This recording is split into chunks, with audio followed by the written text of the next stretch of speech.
Bonjour, alors je vous explique comment utiliser Google Jamboard si vous voulez dynamiser vos rencontres avec vos élèves, que ce soit en formation synchrone ou non, donc en classe par exemple. Alors, Jamboard, c'est une sorte de tableau blanc interactif qui se retrouve dans la suite Google. Alors, c'est le logo, l'icône que vous voyez ici. Donc, je me retrouve dans Google Jamboard. Vous voyez que j'ai déjà créé un Jamboard que je vais vous montrer dans quelques secondes. Et juste ici, vous pouvez voir que vous pouvez classer vos jams selon ce qui a été créé ou non par moi. Donc, tous les jams que vous possédez, créés par moi ou non créés par moi. Vous pouvez également choisir de quelle façon vous voulez les classer dans votre environnement. Donc, sachez que Jamboard est disponible à la fois dans le web, donc ici vous voyez que je suis dans le navigateur Chrome, ou il est aussi disponible sur iPad, donc, et autres tablettes, autres appareils mobiles. Donc, une application est disponible pour être installée sur vos appareils. Pour créer un Jamboard, vous allez tout simplement faire le plus et vous allez pouvoir en créer un. Donc, je clique sur le plus et vous allez pouvoir rajouter des effets, rajouter des images, etc. Donc, ce que vous pouvez faire est vraiment illimité. Je vous montre à partir de l'application. Ça va toujours mieux quand on est sur un iPad de travailler avec l'application. Donc, vous avez ici un jam qui a été créé. Alors, si un élève ce qui est intéressant, là, c'est vraiment au niveau de la collaboration. Alors, si un élève se joint à votre jam, donc pour qu'un élève se joigne, dans le haut ici sur les trois petits points, vous pouvez le partager directement à l'élève à partir de son adresse ou vous pouvez tout simplement copier le lien et le partager aux élèves. Donc, il y a aussi d'autres possibilités là, de partager en tant que PDF, mais c'est certain que la collaboration va être amoindrie à ce niveau-là. Ou il y a possibilité d'enregistrer tout ça en tant qu'image. Donc, peut-être une fois que les élèves auront terminé pour garder des traces, ça pourrait être intéressant. Donc, je copie le lien et je vais le partager à mes élèves. Et vous allez voir que lorsqu'un élève va rejoindre votre jam, vous allez être averti au centre de l'écran. Donc, vous voyez, Jessie Rodrigue a rejoint la présentation. Et lorsque Jessie va écrire dans l'écran, eh bien, vous allez voir ses coups de crayon automatiquement. Et vous pouvez également voir la petite pastille de l'élève. Donc, c'est super intéressant au niveau de la collaboration.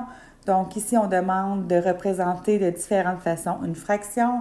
Alors, Jessie, qui est sur un ordinateur, c'est certain que c'est plus difficile au niveau de la précision, hein? Mais si on est sur iPad, ça va super bien. Donc, c'est super, c'est quand même très, très synchrone. Il y a peut-être 1 ou 2 secondes de délai, mais ça va super bien. Donc, du niveau de l'enseignant, vous avez, et du niveau de l'élève, là, on a accès à différents stylos, donc différentes couleurs, des feutres, des surligneurs, un petit pinceau. Et vous avez accès évidemment à la gomme à effacer. Si on clique 2 fois, on va effacer la page au complet. Vous pouvez utiliser la flèche, vous allez voir pour déplacer des éléments, ça peut être intéressant. Et vous avez même droit à un laser, donc pour mettre des éléments, donc pour les rendre de façon plus visuelle et ça disparaît par la suite. Vous avez d'autres options, donc dans le plus, vous pourriez utiliser des genres de post-it, donc c'est ce qu'on a utilisé dans le carré jaune, rajouter des images, insérer des éléments de votre Google Drive, mettre des photos, donc en prendre une en utilisant la caméra ou tout simplement en allant en chercher dans votre pellicule et vous pourriez également ajouter des petits stickers, donc des genres d'emojis à votre présentation. Donc, vous pouvez également rajouter plusieurs diapositives à votre jam.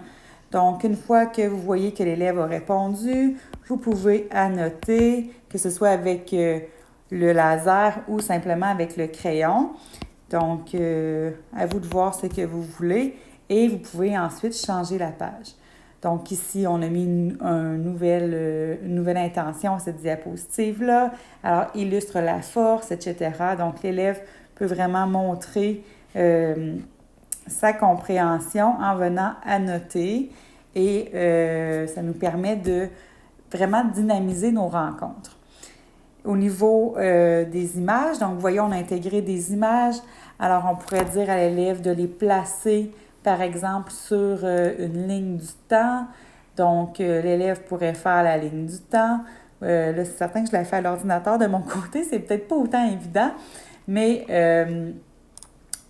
au iPad, ça va beaucoup mieux. Donc, je vais juste le faire avec mon iPad pour vous montrer. Alors, par exemple, la ligne du temps. Alors, là, je pourrais venir, par exemple, mon élève pourrait venir déplacer les images et les mettre dans le bon ordre. Alors, là, vous voyez que je ne connais pas du tout l'histoire de la Révolution américaine, donc je vais vraiment de façon très, très, très sélective. Là. Je prends absolument n'importe quel ordre, mais après ça, on pourrait demander d'écrire des dates et ça fait une belle façon de réviser. Donc, voilà. Et finalement, c'est intéressant pour utiliser des organisateurs.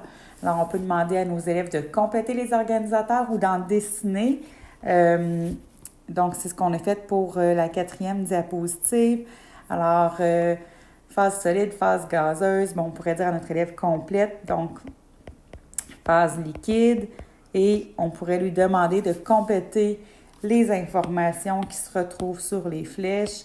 Alors, ça permet vraiment de dynamiser et de bien réviser la matière, de consolider les apprentissages, mais d'une façon assez intéressante et en même temps, on voit que tout le monde collabore. On pourrait également rajouter des diapositives juste pour dire comment vous vous sentez aujourd'hui, écrivez un mot et là, tous les élèves travaillent en même temps. Donc, il y a beaucoup de façons de dynamiser les rencontres à l'aide de Google Jamboard.